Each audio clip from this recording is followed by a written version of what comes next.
everyone. We're now on to lesson 5, properties of logarithms. So we are continuing our work with logarithms today.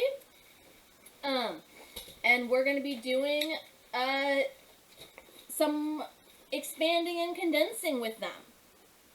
So today you will be able to use the properties of logarithms to rewrite expressions and use the change of base formula to evaluate logarithms. So our first concept is the properties of logarithms. So there are 3 properties you need to be aware of.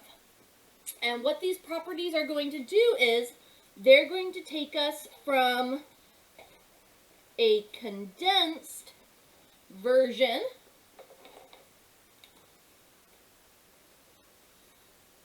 into an expanded version. And what's nice about these properties is we go back and forth between the two. So that's how this is going to be set up for you guys. Is we're going to see the condensed version and then we're going to expand it out. So the first is the product property. So we have log base b of m times n. So product property, things multiplied together. So that's the condensed version where everything's, multiplied together. The expanded version is log base b of m. We add the logs by separating what's being multiplied. So m and n were multiplied, and now they are separate with their own individual logs with an addition sign. And then if we're to condense it back down, we just multiply the m and n back together. All right, quotient property. So log base b of m divided by n.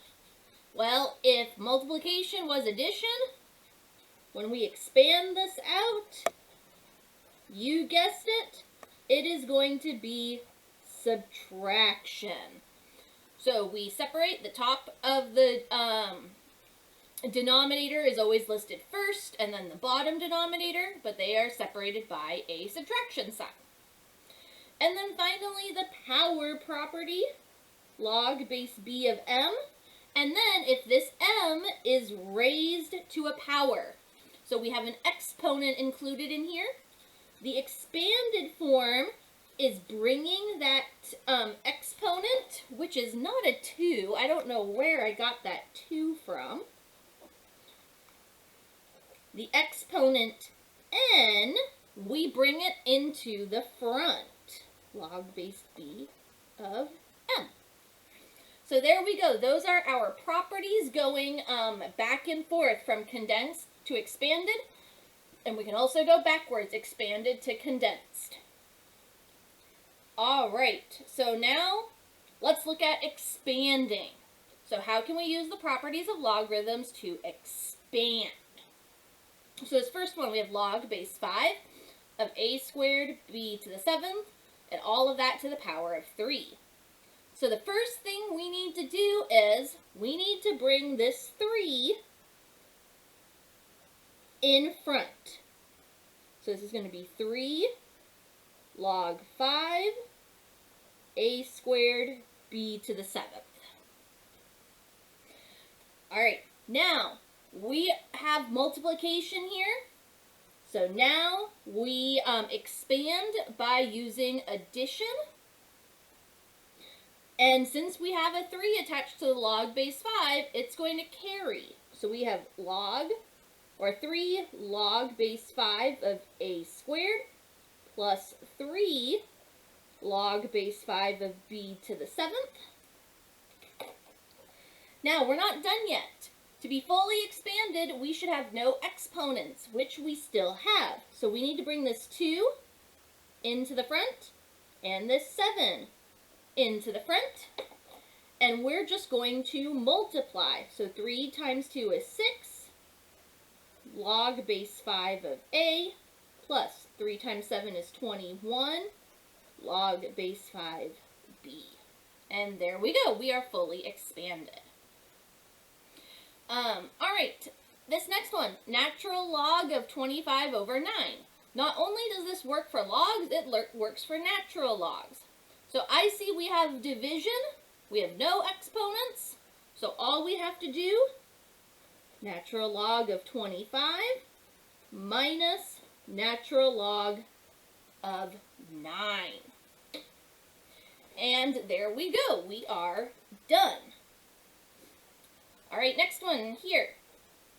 So natural log again, we have 7 over 4r to the 5th. So the first thing I'm going to do is separate the division. So we have the natural log of 7 minus the natural log of 4r to the 5th. But as you can see, 4r to the 5th is multiplied together. We have two separate things. So now we need to expand this out to the natural log of 7 minus the natural log of 4 plus the natural log of r to the 5th. Again, addition for any multiplication. And we're still not done yet because we have this exponent that we need to bring down to the front. So we have the natural log of 7 minus the natural log of 4 plus 5, the natural log of r. So there we go. All right, our last one, log of x squared y cubed all over 3. Again, I see division, so I like to start with division. So log x squared y cubed minus log 3. All right, I noticed in my first log we have multiplication, so we need to expand the multiplication. Log x squared plus log y cubed minus log 3. And we still have exponents. So we need to bring this 2 into the front and this 3 into the front. So we get 2 log x plus 3 log y minus log 3. So that is going from a single logarithm and expanding them out into multiple logarithms. Now we're going to go the opposite way, condensing. We're going to go from multiple logarithms to a single logarithm. Now here, I like to start with moving any number we have in front into the exponent spot. So here, our first one, 4 log base 4 of m plus 3 log base 4 of n plus 2 log base 4 of p. All these numbers in front, we bring up into the exponent spot. So we have log base 4 of m to the 4th plus log base 4 of n cubed plus log base 4 of p squared. Now, it's not a single log yet, so now we have to keep condensing. What's nice is, if you notice, it's just addition. Everything is addition here, so we condense it using multiplication. So our single log is log base 4, and now we're just going to multiply all these variables together. M to the 4th times n cubed times p squared. And you are done when you have it as a single logarithm. All right, our next one, 3 natural log 2 minus 2 natural log 5. Again, start by bringing the numbers in front up into the top. So we have the natural log of 2 cubed minus the natural log of 5 squared. Then I see just a single subtraction, so we're going to condense it into division.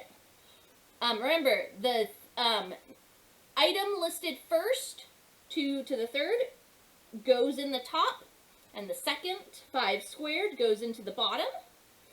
Now, we are not quite done yet The final thing, if you are just dealing with numbers, I do expect you to simplify those numbers. So 2 to the third is 8, 5 squared is 25. And that is our final condensed answer. All right, on the next page, we're going to do a little bit more condensing, and then we move on to change of base.